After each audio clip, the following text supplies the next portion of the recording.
Welcome, dear one. Tonight we walk with Lilith, the first woman who would not submit, the sovereign of the wild self, the one who refused to be contained when the world demanded obedience. Lilith is not here to soothe you. She is not here to make you comfortable inside a life that has already grown too small. She is here to awaken the part of you that has grown too large to stay obedient to a constraining life. Lilith comes to those who learned how to be the adult far too early. The ones who keep their faces calm while the room shakes around them. The ones who learned how to swallow their reactions so nothing else collapses. And inside, there is pressure. The kind that builds when something powerful has been living folded in half for too long. Not chaos. Not loss of control, a restrained force that has learned how to wait. Not because you were weak, because you were responsible. This meditation is about the moment containment becomes impossible. Find a position where your body can soften without disappearing. Let your hands loosen their readiness. Let your jaw release its quiet restraint. Let your breath move without being governed. You do not need to behave here. You do not need to be polite here. You do not need to remain small here. Tonight you are allowed to stop betraying your true nature. The world around you begins to darken, not into emptiness, but into depth. The air warms and stills like a desert night after heat has settled into the ground. The sky stretches wide above you, a deep black vault scattered with distant fire and ancient watching, vast enough to hold what has never been given room. Beneath you, warm, dark sand holds steady, ancient, patient, unbothered by urgency. This is Lilith's domain, a place where nothing compresses itself to survive, where shape follows truth instead of permission. Here, something in you begins to recognize its true measure. Shoulders ease downward. Your breath deepens, no longer shallow or guarded. Your belly softens. Your spine lengthens into its full height. You realize how long you have been living inside a posture that was never meant to be permanent. A slow wind moves across your skin, intimate, steady, alive. The night does not ask you to behave. It does not reward you for being agreeable. It recognizes what is real. Far ahead, the darkness thickens, not in the sky itself, but in the way the air presses closer against your skin. The wind stills. The night grows alert. You feel it before you see it. A gravity that takes up space without apology. The shadows draw inward, gathering around a single point of presence. And then she steps forward. Lilith. Her body is tall and still, carved out of shadow and moonlight. Her eyes catch what little light exists and hold it. Dark, intelligent, unflinching. Her movement is slow, precise, economical. Nothing wasted, nothing rushed.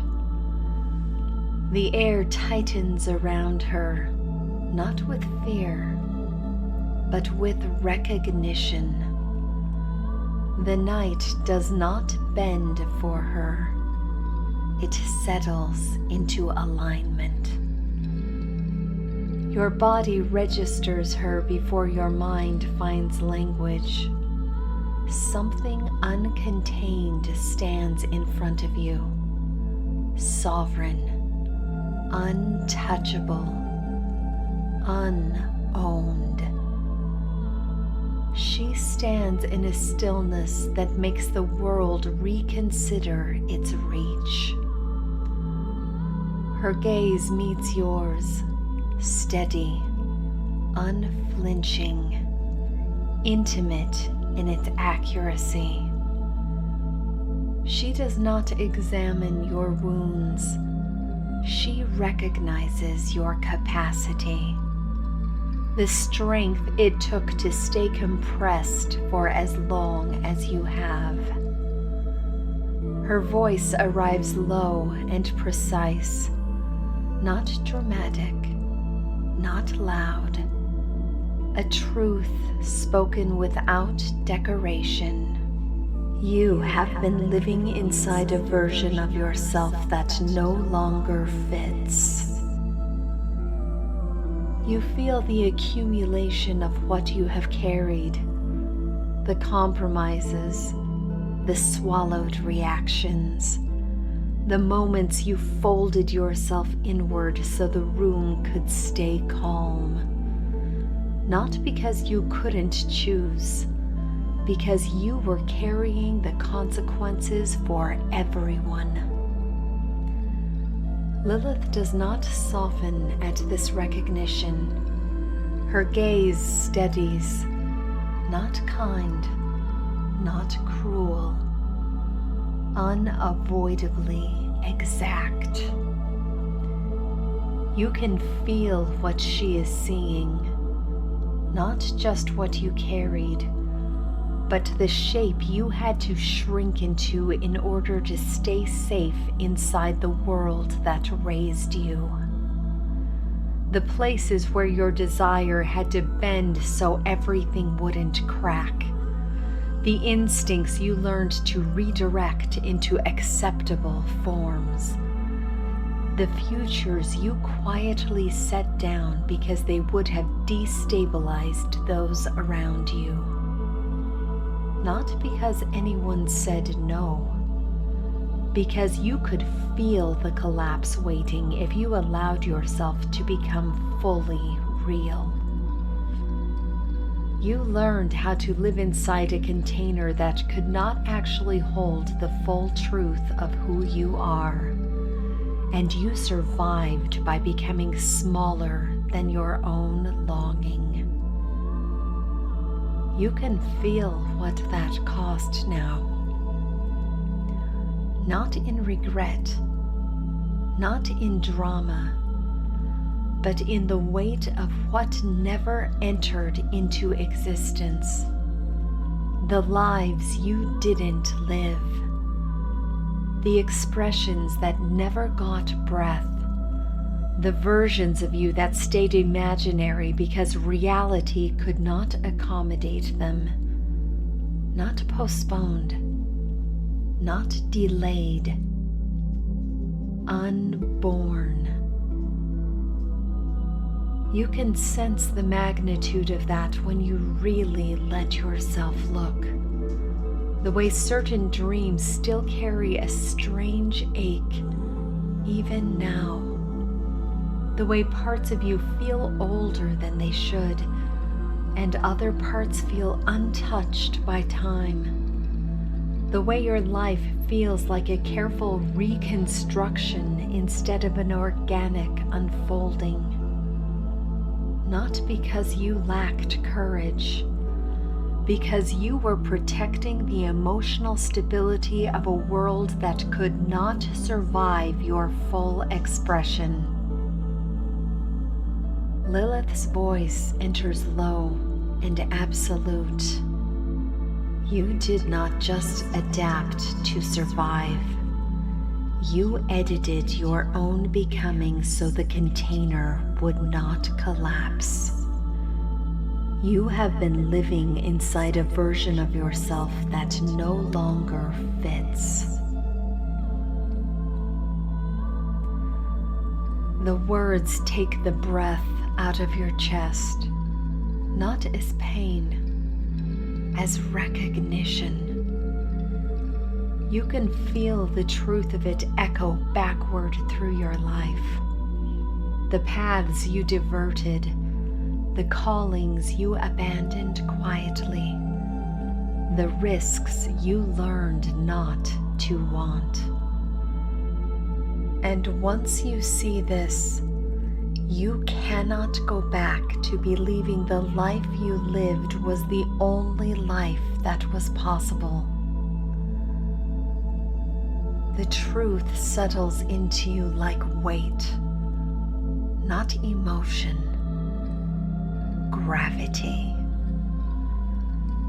And then something shifts in the space around you. The darkness clarifies. The air thickens. The horizon pulls inward. You begin to see it. Not a metaphor. Not imagination. Architecture. Walls rise around you, high, orderly, carefully built. Stone laid by generations of agreement, mortared with expectation, duty, and unspoken rules about what is allowed to exist. Corridors stretch outward, long, narrow, barely wide enough to pass without brushing your shoulders against the stone. The walls press close on either side, leaving no room to angle, wander, or widen your path. Paths that reward obedience and quietly punish deviation. Turns that only lead where the structure allows you to go.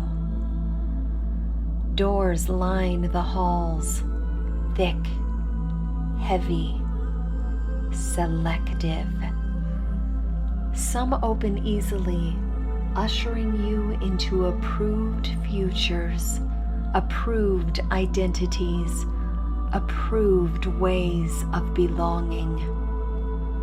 Others resist when you reach for them, dense, unmoving, teaching your wanting where it must stop.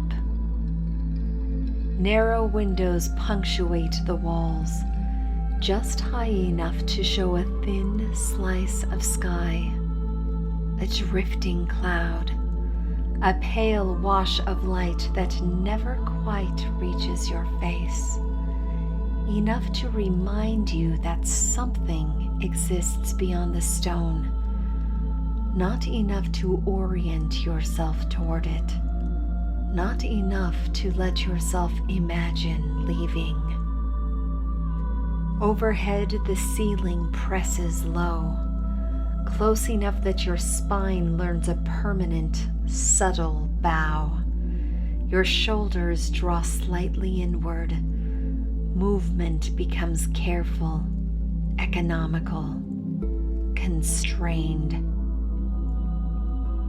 In some stretches, the air grows thin and stale, heavy in the lungs, teaching you which passages not to linger in, which directions cost too much breath. Even the space itself trains your body how to survive by becoming smaller. The structure is not violent. It is efficient. It keeps everything stable, contained. You recognize how you learned to live inside it, how your body learned the width of the corridors, how your voice learned which volumes echoed safely, how your dreams learned to shrink to fit the available space. Even your imagination learned the limits of these walls. Even your longing learned how far it was allowed to travel before turning back. This place does not feel inhumane. It feels familiar. A world designed to keep things from falling apart, even if your life was never allowed to authentically take shape. You recognize this architecture as the cage you learned how to live inside, a structure you adapted to in order to belong and survive. It trained you into being manageable, predictable, acceptable. This is the container that shaped your life. Not cruel, incapable of holding your becoming. Lilith stands beside you, her presence sharpening the contrast between what is alive and what is constructed. She does not belong to this architecture, and neither do you. She turns toward you and meets your eyes, steady, unmistakable. You cannot become your true self inside a structure that was never built to hold you, she says. The words land not as philosophy, but as physical truth. You feel it in the way your breath meets the walls, in the way your shoulders subtly negotiate space, in the way your body has learned to stay smaller than it wants to be. Ahead of you in the corridor, Lilith lifts her hand and presses her palm against a narrow stream in the stone. The wall does not open, but the air shifts subtly around her touch. You feel the difference immediately. This is where the structure ends, she says. Then she turns toward you and extends her hand, not as a command, as an invitation. Possibility registers in your body before it forms as thought. The opening in the stone appears ahead, a narrow seam you would not have noticed on your own. The air shifts around it. The light behaves differently there. You begin to walk toward it, and then something inside you slows. Not doubt, instinct. questions rise from a place older than thought. What exists on the other side of what has always held me? What protects me when there is nothing enclosing me? Your body stops before your mind can move you forward, not because you want to stay, but because part of you has only ever known how to survive inside containment. Lilith does not answer these questions. She does not reassure. She does not promise safety. She simply meets your gaze, steady, unmistakable, and holds her hand exactly where it is. The invitation remains. And in that suspended moment, you understand something quietly devastating. The structure did not just contain you. It taught your body what safety was supposed to feel like. Leaving it will not feel safe at first. It will feel like stepping into air that has no walls, no known boundaries, no guarantees of return. Your breath deepens on its own. Your weight settles into your feet. You do not rush. You do not force yourself forward. You let the fear exist, and you move anyway.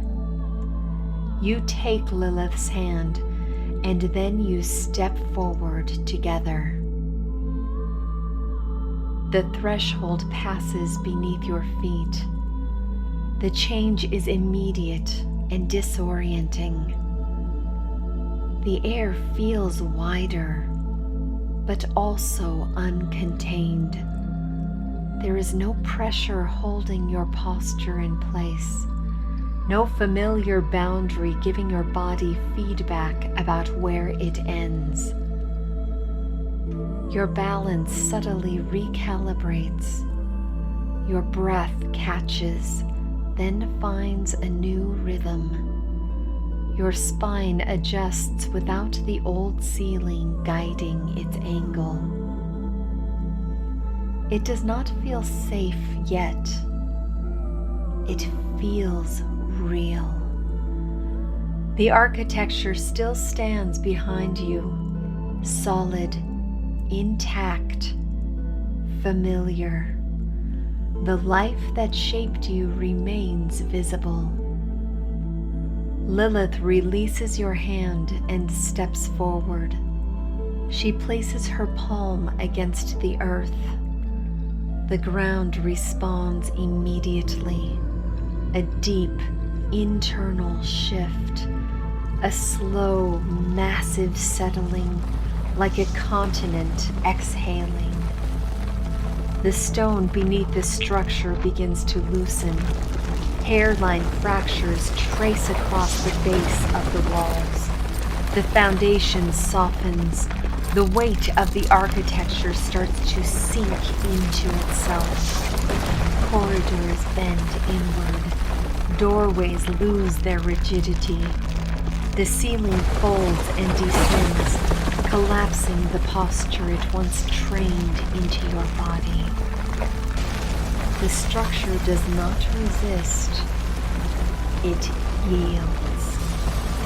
Walls, beams, rules, permissions, inherited limits, all of it begins to descend into the dark depth of the earth, as if returning to where it was always meant to go. You watch as the container that shaped your shrinking is taken back into the ground beneath it. Not destroyed, reclaimed. The earth closes again, seamless, quiet, final.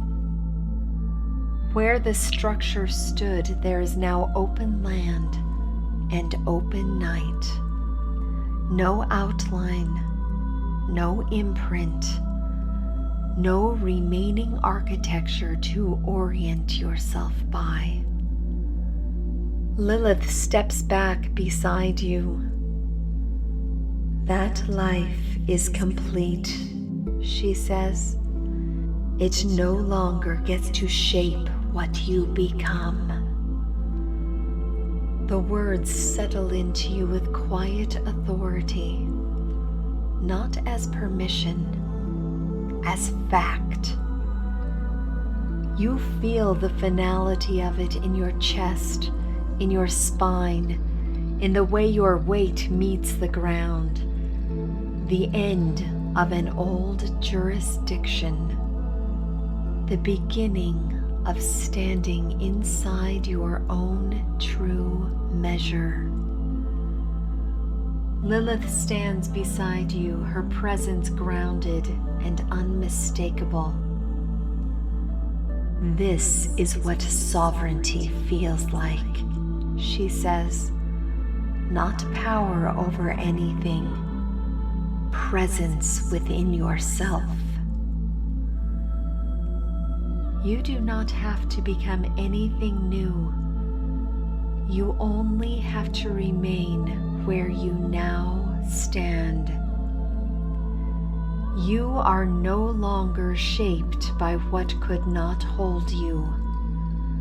You trust the truth of your own presence. You live from your own true measure.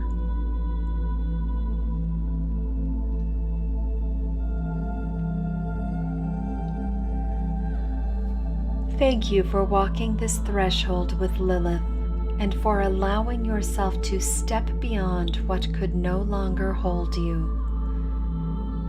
If this meditation resonated with you, please subscribe and share your experience in the comments. Your words may help someone else recognize themselves at the edge of their own becoming. Until we meet again, my friend, may you inhabit yourself without apology.